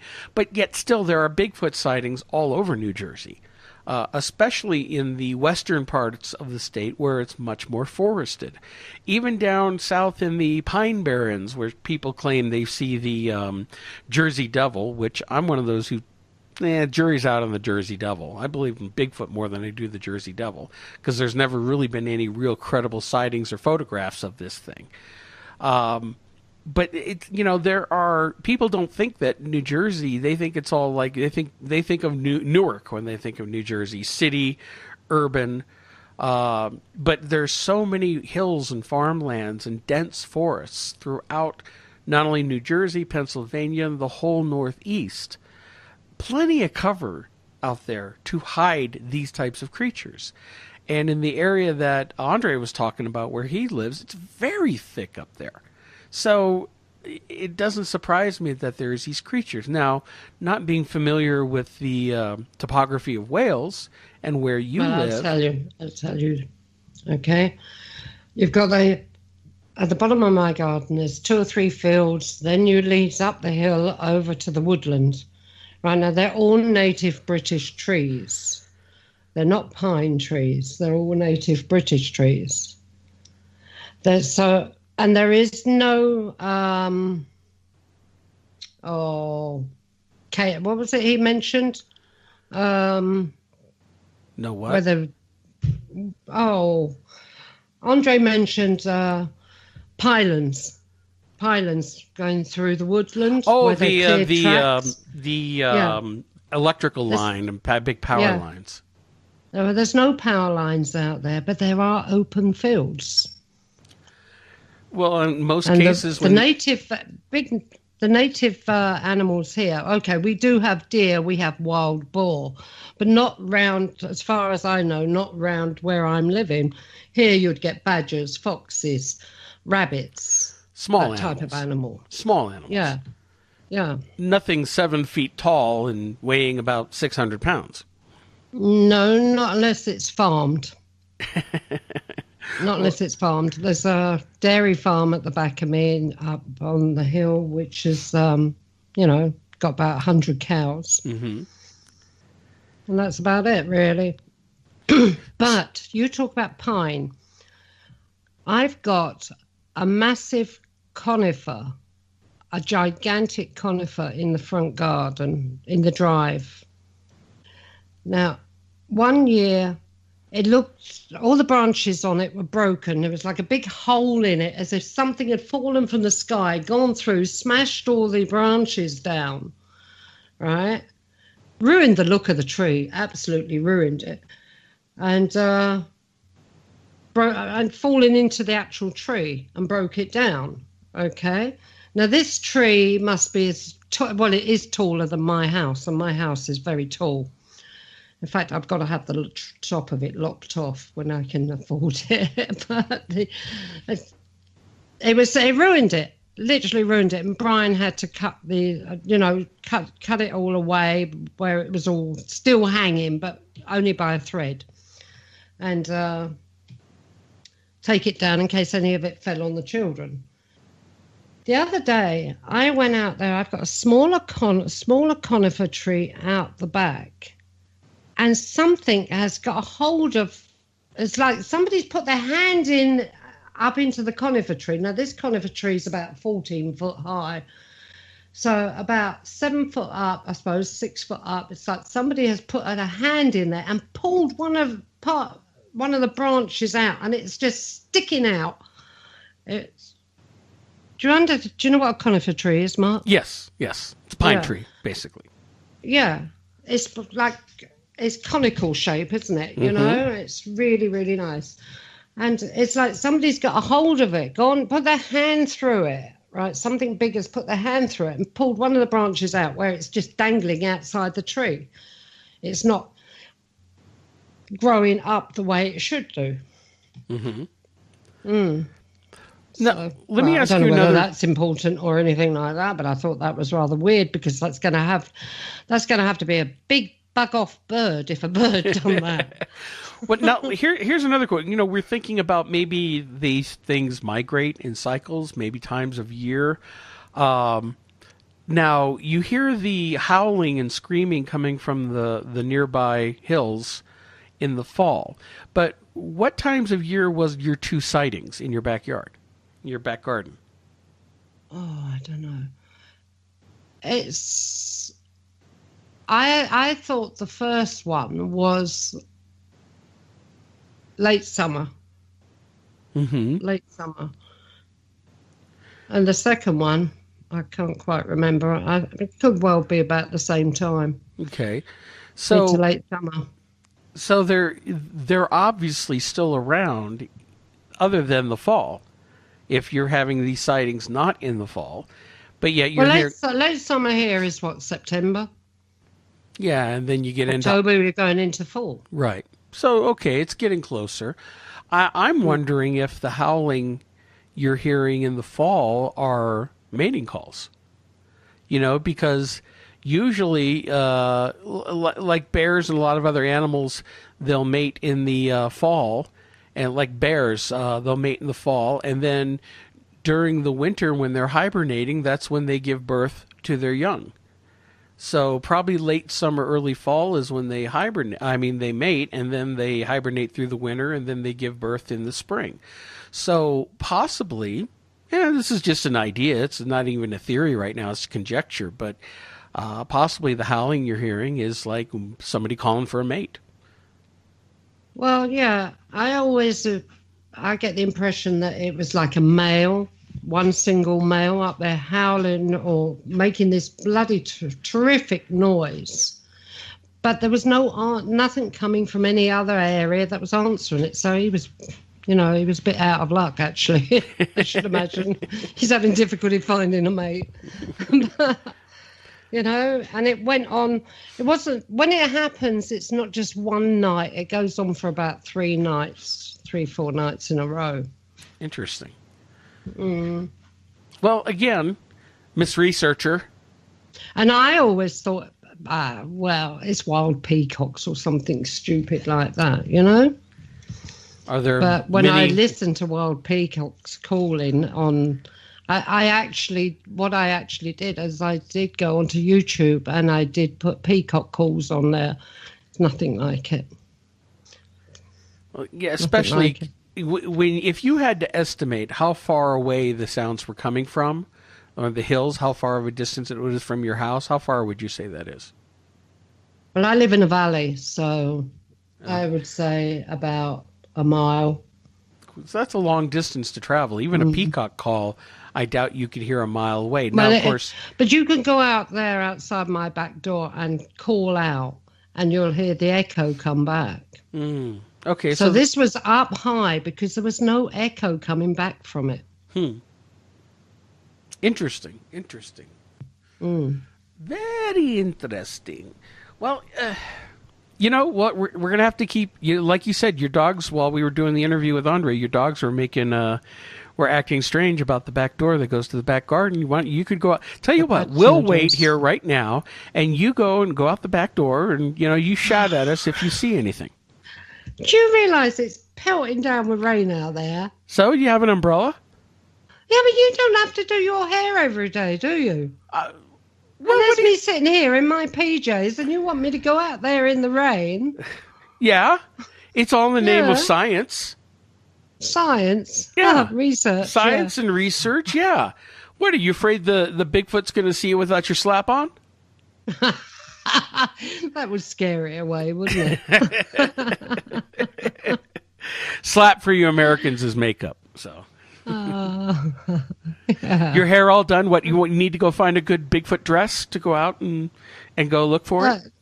Never seen a Bigfoot dress. What's a Bigfoot dress look like? Well, the proper attire. You have to look fashionable when you go out looking for Bigfoot. Yeah, you'd love it if it carried me off into the woods, wouldn't you? Huh? Well, I wouldn't be nagged at so often now. No. But it is a strange story, and it's a true story, and it's really the synchronicity of coming up and finding out that Tremor was used, the name was used over 100 years ago. And there were sightings. And we had not... It's unbelievable. And, sometimes they could say, well, maybe you read it somewhere and it's in your subconscious. But you know what? We came up with that with Claire. We were specifically coming up with a name. And we did some research. And then we go, okay, let's go with this name, the Tremor. And to do that... Yeah, but she was actually Googling, translating Bigfoot into Welsh, wasn't she? Through Google Translate, and it come up as Tremor, which actually really I believe is big feet, but still. But what's interesting though is only in America do they use the term Bigfoot, and that was coined back in the mid-1950s when a local newspaper did a story on this construction crew that was building these roads through the forest. And every morning when they'd come back in, they'd find these big footprints around all of their equipment. Like something had come in and walked around. They were big human footprints. So but that was in 1950s? Yeah, but this is what I'm getting at. It was in the 1950s that the press coined the term Bigfoot. Because of this, it started with this one construction crew, and they got in the paper, and they even took some casts, and they called it Bigfoot. That's where the word stuck. Now, in the Tremor, which is a Welsh translation of Bigfoot, not hairy man, not wild man, Bigfoot. And most other... And they produced a stamp in honor of it in 1928. Mm-hmm. So this is what's really interesting is the synchronicity that's involved here, because most other cultures around the world don't refer to the size of its feet. They refer to it as the wild man or the hairy man or man of the woods. Well, that's what Scotland does. Mm-hmm. With the wild man. With the will-o-wisp. Yeah. So, I don't know. I just find the synchronicities of it to be fascinating. And I think that there's just a lot more going on here, especially the type of encounter you had with these creatures looking almost invisible. You're just seeing an outline of them. The fact that your valley there is a UFO highway, and you see craft going through there all the time. Now you're also close to military. See something going through, yeah. You're close to military installations. It could be military types of craft, classified craft going through, not necessarily meaning aliens. We have a lot of fighter planes flying over here. They do target practice out at sea. There's an island out there. They bomb that blooming island to death out there, But does... when the jets fly through, you hear them. It rattles the windows. Oh, yeah. When you see these UFO lights, do you hear anything? Nothing. Dead silence. Dead silence, nothing. So, very interesting. Very, very interesting. Yeah. But it's very, you've got to have a really clear night to be out here to be seeing UFOs.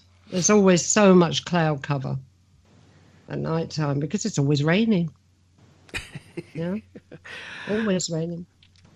It sounds like living in Washington State over here. People who live in Seattle, it rains 9 months out of the year in Seattle. I couldn't handle that. I need some sunshine. Go to Italy, as I told you in the beginning of the program. Yeah, I know. Yeah. I wonder if they've got a Bigfoot. You know, if they did, probably up towards the Alps, towards the northern part of the country. I really don't know about Bigfoot sightings throughout Europe. I know that Russia has it, China has it, the Malaysia and Vietnam have had Bigfoot sightings. So within that South Pacific region, haven't heard much in Africa though. Yeah. But I think there have been some in South America, but it almost seems to be more of the northern hemisphere types of creatures. Mm-hmm. You know, but Native Americans have talked about them for hundreds of thousands of years, and they have a respect for them. Where in Western culture, we just laugh it off and claim it's nothing, and that's it. That's another thing I was thinking about. I've never heard of any in England itself. Scotland, Celtic country. Mm-hmm. Wales, Celtic country. You know, the Native Americans. It's all kind of round about the same sort of thing, isn't it? More of the nature pagan type religions where, you know, in England you had the Saxons and the Romans coming through in Christianity and not as much on the pagan Normans. side. Yeah. I've not heard of any sightings at all in England. If anybody has heard of any sightings in England, please let us know. We want to hear about it. Tell us. Yeah, we do. Write us your sightings. Send it to info@pauk.com. Yeah, and especially if you've had a Welsh one. paukradio.com. Well, we're actually coming up here on the end of our show. Are we? Yes, we are. Oh, all right, then time for tea. Time for tea. Okay. Well, everyone, thank you for tuning in. Another edition of Paranormal UK Radio, the flagship show here on the Paranormal UK Radio Network. And where can we be found? If you miss a show, you can catch us on Podbean, Stitcher, iTunes, and Blog Talk Radio. Otherwise, you can hear us live every Wednesday night at 10 o'clock here on the Paranormal UK Radio Network, and we also simulcast on TalkStream Live and TuneIn Radio. Have a great night, everybody, and we'll catch you next time. All right, night, everyone.